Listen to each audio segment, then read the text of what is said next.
Welcome to the Justin G Academy, where motivation ends and discipline begins. I'm Justin, and I'm here to help everyone improve their lives, to love yourself the way you love God so you could spread that same love to others. Now, swipe fatigue isn't a character flaw.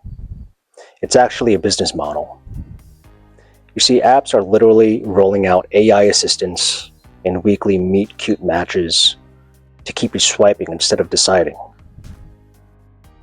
And that's not romantic serendipity, that's product design. So for the next 30 days, delete those apps and run a courtship plan that puts your values, faith, family, fitness, back on the throne. 3 rules. Now, we have one calendar, real dates, so let's work. So the problem is, if you feel exhausted by modern dating, you're not crazy. You're normal. Recent surveys actually show roughly 8 out of 10 app users report burnout. And that's the majority, especially younger singles. And that translates to the system is making you tired on purpose. Because tired people scroll more and commit less. You see, you're not broken, the loop is. And here's the design trap. Here's what swipe culture trains into you. First, endless optionality. You're given a slot machine of faces, so your brain holds out for a perfect unicorn instead of building something with a good human.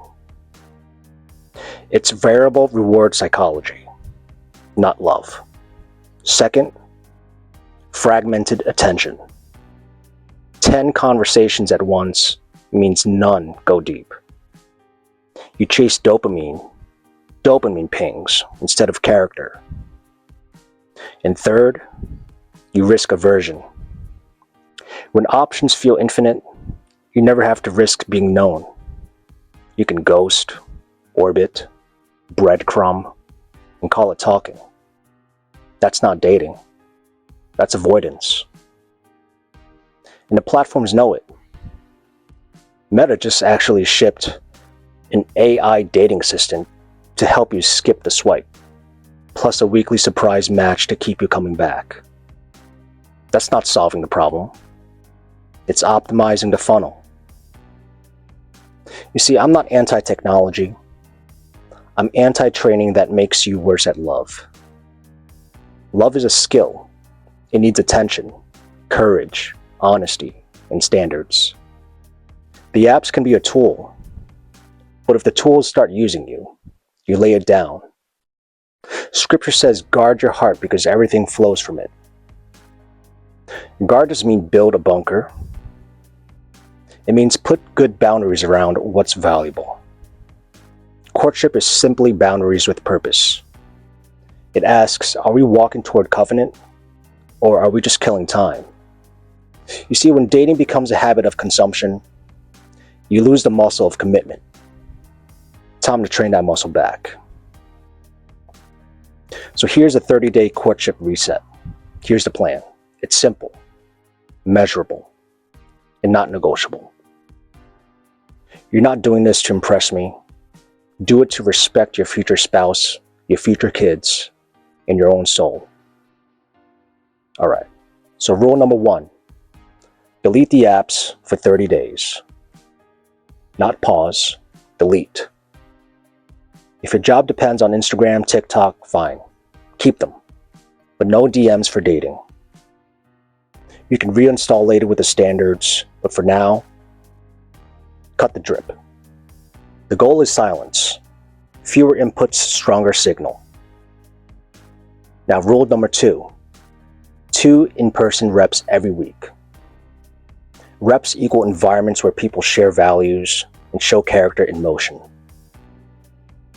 Church young adults, small groups, service projects, co-ed recreational leagues, mixed fitness classes, friend of a friend dinners, no vibe hunting, or practicing eye contact, presence, and simple conversation. So that's 2 reps every week for 4 weeks, which equals 8 reps total. Track them on paper. And rule number 3, standards visible, logistics clear. You're going to write 3 non-negotiables and 2 flexibles. Non-negotiables like faith alignment, family-ready maturity, sobriety, health, whatever matters most to you. The flexibles, hobbies, height, aesthetics, preferences, not pillars. Standards visible means you can say them out loud without apology. Logistics clear means ask with a plan, accept with a time, no sometime, because dates are on calendars. So here's some masculine, feminine accountability. To men, stop auditioning with cool detachment. Lead with clarity and care. Pick the day, pick the place, own the outcome. Confidence is service. You carry the awkward weight so she doesn't have to. To women, receptivity isn't passivity. Reward effort with clarity. If you're interested, say yes decisively. If you're not, say no cleanly. Don't collect attention you don't intend to honor. To both, grown adults don't ghost. Disagree with dignity and move on. So here's the weekly map. How to run your 30 days. For week 1, detox and direction. Delete apps. Put the phone on grayscale for 7 days. Write your 3 non-negotiables and 2 flexibles. Pray over them. Sleep on them. Tell 2 close friends you're on a courtship reset, because accountability kills loopholes. Attend 2 in-person reps. Speak to 3 new people each time. And keep it simple. Hey, I'm Justin. What brought you here? Yes, you'll feel awkward, but that's courage reps. For week 2, initiate and observe. From your week 1 reps, invite 1 person to a low-pressure, daylight date with a clear time window. Coffee, walk, bookstore, farmer's market. On a date, ask values questions early. What does a good weekend look like to you?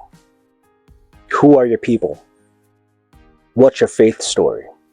And notice how they treat other people. The server, the coach, the receptionist. That's character, not vibes. For week 3, repeat and decide. 2 more reps. Another invite. If someone from week 2 felt aligned, go on day 2 with that person. State your intent plainly by the end of day 2, saying, I'm dating toward commitment. I won't rush, but I also won't drift. I want to see if we're compatible for something serious. And for week 4, clarity or closure. Date 3 equals DTR. That means define the relationship. DTR checkpoint. If both of you feel momentum and alignment on faith, family, and lifestyle, keep walking. If not, honor the person with a clean close. You're great, but we're not a match. Thanks for your time. No situationships, no let's just see, because courtship is movement or mercy. It's not mush. And let me tell you why this works from a science and culture perspective. The platforms themselves are telling you what's happening. Facebook dating is adding AI to skip swiping and a weekly surprise match because users are burnt out. Tinder, they added modes, double date, college mode, just to keep Gen Z engaged. The apps aren't changing tactics because people are tired of the old loop. You could wait for the loop to fix you, or you could step outside it for 30 days and fix your habits. Media coverage across the summer and fall has repeated the same theme. Singles are fed up with endless swiping, shallow chats, and never meeting. That's not a moral failing. It's environmental design. Your reset changes the environment. Fewer screens, more skin in the game moments, faster clarity. But here's some practical objections. What if I meet no one? Then the rep is your win. You train courage and presence. You also learn where not to spend time next week. What if faith is my number 1 and not finding matches? Then aim where faith lives. Church, service, small groups, conferences, Christian young adult events, family friend dinners. Another objection might be, what if deleting apps feels extreme? That might be the point. If a tool makes you weaker at a thing it claims to help, extreme is wisdom. So here are some red flags to respect. Inconsistent effort early on.